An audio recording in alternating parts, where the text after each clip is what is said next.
신증호의 마켓뷰입니다. 미 증시는 연중 최고치에서 다소 소강 상태입니다. 더 이어질 수 있을지 나아가 내년 그림을 그리는데 이벤트 분석이 필요한 시간입니다. 이분 모시고 자세한 내용 다뤄보겠습니다.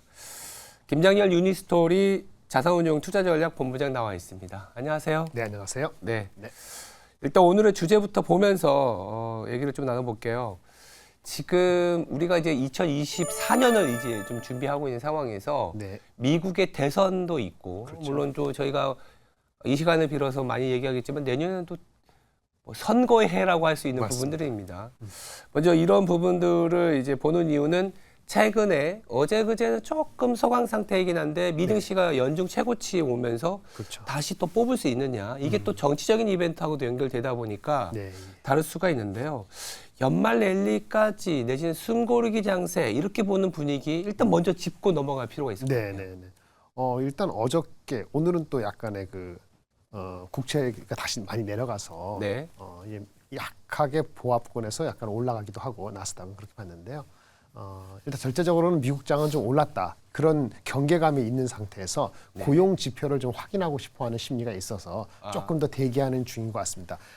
오늘 사실은 그 새벽에 그 졸츠 구인 건수 지표가 나왔는데 한 87만 명 정도였어요. 예상치를 언더했죠. 언더했죠. 좋은 거잖아요. 그래서 국채 수익률도 떨어졌는데 거기에 대비했을 때 시장은 움직이지 않았거든요. 그거는 이제 아마도 오늘도 있습니다만은 오늘은 ADP, 금요일날 비농업 취업자 수 증가에 대한 기대 내지는 경계감이 있는 것 같아요. 비농업 취업자 수는 예상이 17만 명에서 18만 명으로 그 전월보다 한 3만 건, 4만 건 3만 건 정도 올라가는 걸로 잡혀 있어요. 왜냐하면은 그 파업에다가 파업이 그만뒀잖아요. 그러니까 복귀한다고 보는 거니까.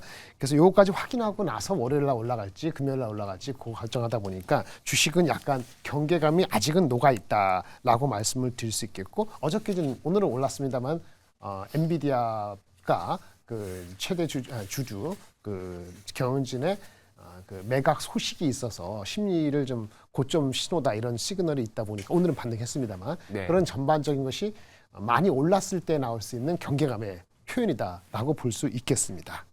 일단은 주가가 많이 올랐고 더불어서 이번 주에 고용 보고서가 발표가 되다 보니까 고용 보고서를 앞두고 뭔가 이제 약간 관망세죠, 한마디로. 그렇죠. 관망세가 진행이 되고 있다.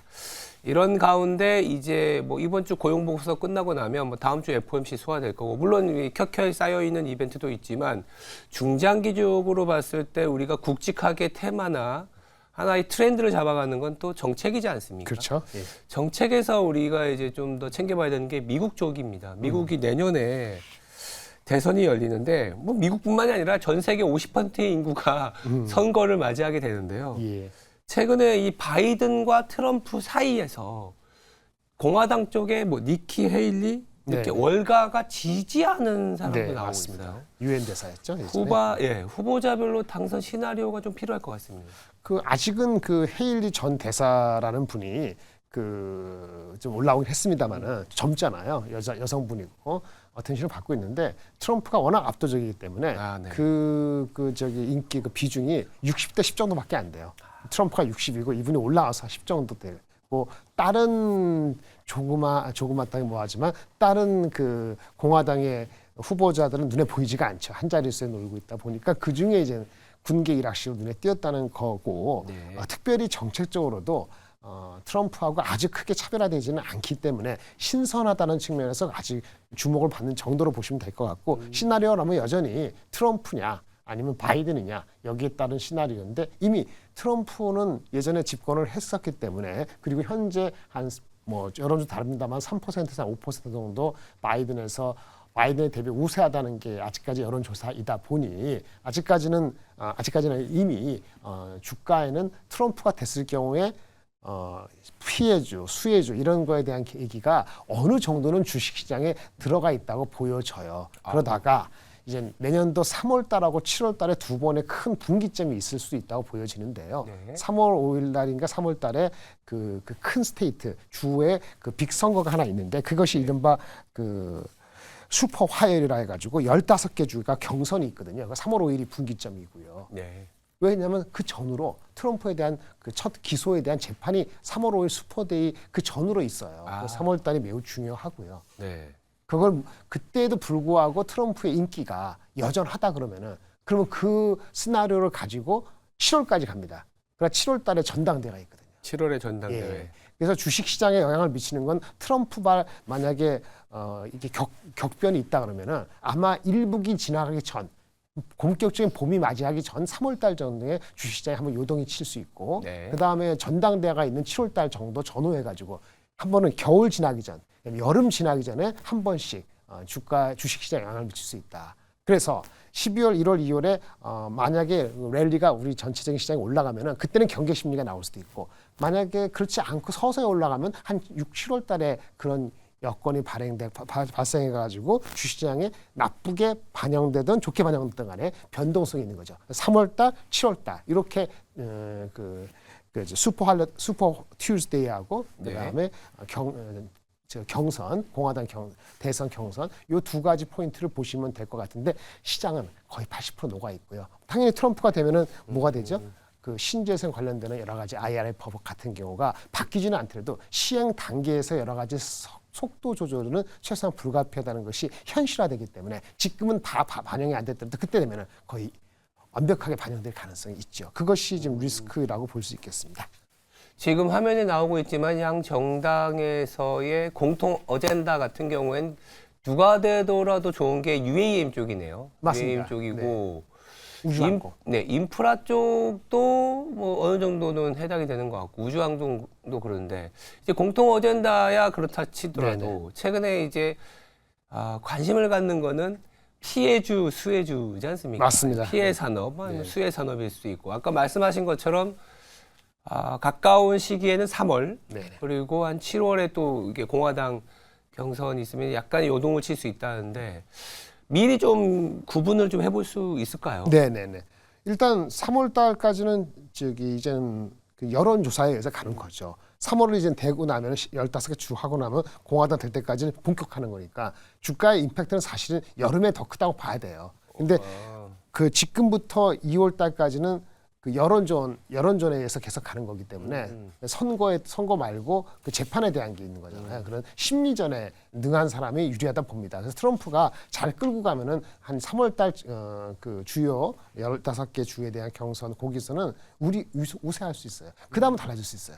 그러면 첫 번째 IRA고 뭐고 피해주라는 인식이 되더라도 아마도 제 생각에는 그거는 3월 달 이전에 1, 2월 달에 그 영향이 있으면 가장 크게 있을 것 같고. 그러니까 그 트럼프발 피해주는 1, 2월에 좀 그렇죠. 심하게 예. 나타날 그걸 그 잘 겪으면 대표적으로 신재생 에너지 그렇죠. 같은 경우 신재생인데 아까 말한 인프라하고는 일반적 인프라는 다르고요. 네. 우리가 말하는 아무래도 우리 관련되는 전기차 관련되는 전기차나. 것이 신경이 쓰이겠죠. 근데 일각에서는 그런 얘기도 해요. 그거를 이제 바이든이 알기 때문에 이미 그 저번에 우리 자동차 노조하고 파업할 때 네. 응원을 보냈잖아요. 그렇죠. 그래서 실질적인 마음의 어떤 그 서포트는 받아놓은 상태라는 그런 얘기도 있어서 1, 2월 달에 흐름이 좀 아주 주시가 됩니다. 그래서 현재는 팽팽하게 맞서는 분위기여서 어느 정도 낙관할 수 없는데 어쨌든 트럼프가 계속 우위를 한두 달 계속 가져가면 그때 연초에는 우리 IRA라든지 그런 거에 좀 그런 게? 신경이 더 쓰일 수 있다.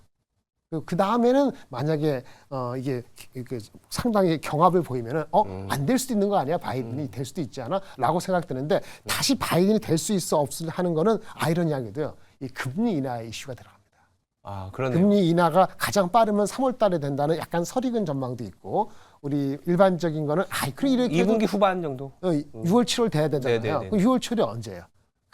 경선이- 공화당 대선 경선 네. 있기 전 네. 7월이잖아요. 그러니까 그 트럼프에 대한 기대가 올라갔다가 나중에 됐을 때 경제적으로 좀 할 수 있는 금리 인하 조치가 일어난다면은 그러면은 또 바이든에 대한 임팩트가 다시 올라올 수 있기 때문에 아까 말씀드린 것처럼 앞쪽에 트럼프 피해주, 뒤쪽에 바이든에 대한 기대 이런 식으로 나눠질 가능성이 다소는 있다.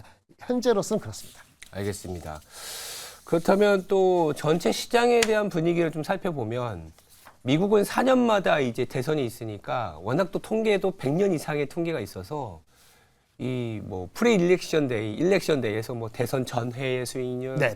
대선에 있는 수익률, 뭐 미드텀에서 중간 선거 수익률 이렇게 계속 나오거든요. 네네. 근데 보니까 통계적으로 이 대선이 있는 해의 연간 수익률이 대선이 없는 해보다 오히려 부진하다 이렇게도 나오더라고요. 경계감이 있다가 아, 확정이 되고 나면은 그 기대감으로 첫 해 올라가다 보니까 만약에 24년에 선거는 있지만 실제 정부는 25년이잖아요. 그러면 선거 있기 전에는 경계감이 더 많지 않았을까라는 생각이 드는데 이번에도 그래서 내년 장을 그렇게 낙관할 수는 없다고 보여집니다. 다만 아까 말한 것처럼 금리 인하 경기 침체라는 거와 금리 인하라는 동전의 양면 같은 액션이 어떻게 힘을 발휘하느냐라는 변수가 있기 때문에 그거에 따라서 달라질 수 있는 여지는 있다. 이렇게 말씀을 드릴 수 있겠고요. 그래도 아까 말한 것처럼 6, 7월 달 전당대전이 가장 중요하고 연초에는 경계감이 있고 이제 그렇게 가지 않을까 싶은데 또 하나 변수는요. 대통령 선거할 때마다 그 상원, 하원 선거가 같이 있어요. 같이 있고. 그래서 트럼프가 되더라도 또는 바이든이 또 되더라도 지금처럼 스플릿되면 그러니까 나눠지면 상원 하원이 그러면 그건 또 여러 가지 변수가 있거든요. 근데 상원이 보시면은 상원이 300명인가 299명인데 상원은 6년 임기거든요. 그래서 2년에 한 번씩 3분의 1씩 갑니다. 예. 3분의 1씩 교체를 해요. 그래서 200명 정도가 이번에 교체되는데 200명 교체되는 사람들의 분포를 보면은 수송하는 사람이 있고 빼앗으려는 게 있잖아요. 그러니까 200명 중에서 죄송합니다. 300명 중에서 100명을 바꿔야 되는데 100명을 바꾸는 것 중에서 58명은 민주당 관련되는 거고 49군데는 공화당이에요. 그래서 민주당의 상원에서는 수송을 해야 되는 입장이에요. 수송을 해야 되는 입장이죠. 근데 수송하는 율이 과거 통계상 82%입니다. 82%. 그럼 한 20% 정도는 뺏길 수도 있다는 거죠. 그런데. 그러니까 수송해야 되는 입장에서 민주당이 어떻게 상원에서 수송하느냐. 이게 100명에 대한 관건이고요. 300명 중에서 3분의 1. 그다음에 또 하원이 또 중요하잖아요. 근데 하원은 아시다시피 공화당이 약간 앞서 있는데 221명하고 민주당이 213명이니까 이거는 하원에서는 공화당이 또 수송을 해야 되는 거죠. 그래서 결론적으로는 세 개 다 대통령까지 세 개 다 가져가면 완벽하게 시장에서는 하나의 방향성을 볼 텐데 통상 그러기는 어렵기 때문에 실제 결과가 어떻게 나오는지도 이것도 매우 중요하다 볼 수 있겠습니다. 이게 수익률로 보면은 그러다 보니까 우리가 통상적으로 얘기하는 상고하저 상저하고에서는 네네. 상저하고일 가능성이 좀 더 많죠. 조금 더 높다. 좀 더 높죠. 예. 그러면 지금 연중 최고치를 뭐 좀 보여주고 있는 미국 증시도 어떻게 보면 말씀하신 것처럼 뭐 트럼프의 지지율이 지금은 앞서가고 있으니까 그러한 변동성 연말 연초 조금 감내해야 될 것 같고 3월부터 7월까지는 또 옥신각신하면서 네네네. 네가 되냐 내가 되냐 하면서 주도주가 좀 나타나지 않은 상황에서의 변동 그 소위 말하는 박스권 네네. 그리고 약간 9, 10월 돼서야 이제 시장이 올라갈 수 있는 그렇죠. 이제 9, 10월, 11월 달 올라가는데 네. 우리 아까 말했었는 금리 인하하고 경기 침체에 대한 데이터 이 액션이 보통 여름 전후에 있잖아요. 네. 이게 큰 변수인 거예요. 네. 이렇게 스스로 올라갈지 한번 올라가다가 잠깐 이렇게 팍 내려갔다 올라갈지 그런 변수가 있는데 내년 연초하고 내년 연말을 한다면은 상반기가 잘 버티면 하반기에 약간 내려갔다 올라가는 거고 상반기가 조금 어렵게 경계감이 있으면은 막판에 올라갈 수도 있고 두 가지 시나리오 다 있는 겁니다. 그래서 항상 쉽지가 않은 거죠. 근데 어쨌든 간에 주가가 많이 올라가면 경계감을 갖는 건 맞고요. 너무 많이 빠지면은 반대가 또 몇 개월 뒤에 있을 수 있다는 생각을 가져야 되기 때문에 이런 말씀을 드리긴 뭐하지만 트레이딩하는 어떤 플렉시블한 전략이나 대응이 대응밖에 없다. 한국은 특히 그래요. 지금 미국은 그래도 고정 가는 거잖아요. 아까 말씀 빼먹었는데 한국은 한국 유니크한 게 있죠. 연말에는 대주주 양도세를 올리는지 마는지 연말에 또 파는지 지금 2,500에서 스트럭을 하는 거고 두 번째는 한국 자체는 우리 약간 2차 전지 관련돼 가지고 이게 한국을 위해서는 아니지만 미국이 중국을 목재는 건 됐는데 근데 이제 이후에 2차 전지가 과연 차별화해서 올라갈지 전기차 자체 수요가 어떨지 미국 경기랑 관련되다 보니까 한국 주식은 경기감이 좀 많이 반영돼서 주가가 전고점은커녕 못 가는 거죠. 그래서 더 플렉시블하고 트레이딩적인 전략이 필요한 것 같습니다. 알겠습니다. 저는 또 개인적으로는 미국 대선도 대선이지만 시기적으로나 우리나라의 수출 시장의 환경 때문인지 몰라도 내년 1월에 있는 1월 13일이죠. 네, 1월 13일로 예정되어 있는 네네. 대만 총통 선거에 더 관심이 갑니다. 이 양안 관계에 나아가서 미중 간의 관계가 조금은 더 틀어질 수 있는 네네. 뭐 이미 좀 그렇게 사이가 좋은 사이는 아니지만 그렇죠. 더 악화될 수 있는 부분인데 이게 저는 더 신경이 써요. 네, 한편에 신경을 쓰는 것이 당연하죠. 이제 한 달밖에 안 남았으니까. 네. 오늘도 사실은 현재 그 민주 진보당 민진당이죠. 민진당의 그 총통이 오늘도 한마디 했어요. 우리는 홍콩 같은 게 아니고 진짜 평화로운 뭐 이런 관계를 원한다는 식으로 자극하는, 그래서 중국이 뭐라고 한마디 했는데 독립을 원하는 쪽이죠. 독립을 원하는 쪽이죠. 네. 그런 원하는 쪽인데 지금 여론조사, 지금 이제 1월 13일에 나오는 여론조사, 그 민진당 지금 부총통의 총통으로 나오는데 라이칭더라는 사람이 36%예요. 앞서 있습니다. 그 다음에 그 국민당, 야당 여기가 31%. 약간 오차에서 벗어났죠. 이게 몇 주 전보다는 여당이 올라갔고요. 야당이 내려갔어요. 아, 그렇구나. 그 맨 마지막에 그 대한민국의 이국정 그 외과 의사 출신의 대만 시장이 그래서 민중당이라고 있는데 이게 세운 지 얼마 안 됐거든요. 맞아요. 이 사람이 18%인데 아쉽게 이분이 4% 이상 빠졌어요. 그래서 원래는 국민당하고 민중당 이 젊은 분들이 한 1, 2주 전에 같이 야당 통합을 하려는데 실패해가지고 이게 빠졌거든요. 현재대로 가면은 그냥 민진당이 여당이 이깁니다. 그러면 중국을 자극할 수 있죠. 자극되겠죠. 그래서 막판에 국민당과 민중당 지금 합해서 40%, 50% 갖고 있는 쪽이 혹시 막판에라도 야권 통합을 이루느냐 마느냐, 이것이 매우 중요하다고 볼 수 있겠고, 현재 같으면 근소한 차로 집권당이 이기게 되면 그 전에 여당하고 중국하고의 갈등이 한 번 정도는 이슈화가 될 소지는 있어 보인다라고 볼 수 있겠습니다. 저도 이제 뭐 스터디를 하다 보니까요. 중국이 헌법에서 대만 통일과 관련된 조항을 좀 더 그러니까 무력 진압을 할 수 있는 여지를 주었더라고요. 그리고 맞습니다. 28년에 사연임, 시진핑이 사연임을 하기 위한 어떤 성과로 대만을 통일시켜서 갖고 간다는 전략이 또 있습니다. 그런 게 있죠. 그러다 보니까 내년 1월 13일에 만약 지금의 민진당이 재집권을 하게 된다면 위중무역 갈등은 조금 더 심해질 수 있어서 아마 투자자분들은 좀 고민이 되는 타이밍이다. 물론 근데 반드시 그럴 가능성은 있는 건 아니지만 약간의 이제 노이즈는 될 수 있다 정도. 네, 그 사실은 그 시진핑하고 바이든이 얼마 전에 것 만났을 때 얘기했을 때 사실은 대만 침공, 대만의 그런 하는 거에 대해서 물어봤을 때 표면적으로 시진핑이 그랬잖아요. 27년까지는 그럴 일 없다고. 27년까지는. 그 얘기 뒷면은 뭐냐. 28년. 그렇죠. 그 변수는 항상 있는 거니까. 한큐는 신경 써야 되는 거죠. 알겠습니다. 지금 뭐 좀 여러 가지 변수를 챙겨보긴 해야겠지만 결론적으로는 연말 연초가 좀 뭐 그렇게 아름답게 가기보다는 조금은 이제 노이즈를 거치면서 가는 그런 장으로 봐야 될 것 같습니다. 지금까지 김장렬 유니스토리 자산운용의 투자전략본부장이었습니다. 감사합니다. 감사합니다.